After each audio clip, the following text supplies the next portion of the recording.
Good morning.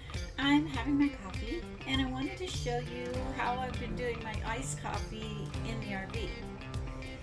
So I don't have ice trays, I don't have an ice maker, and I don't really want ice trays, but I love iced coffee and I love my iced drinks.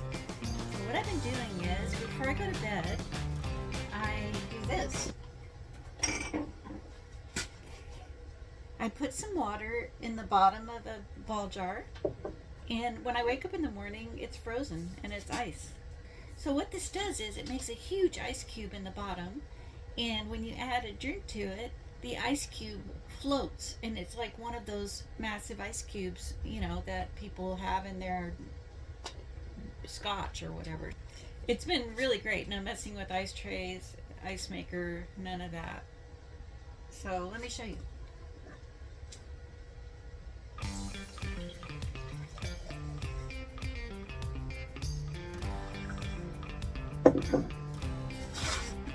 So what's going to happen is, in a few minutes, that ice is going to break free and it's going to be a floating ice cube in my iced coffee.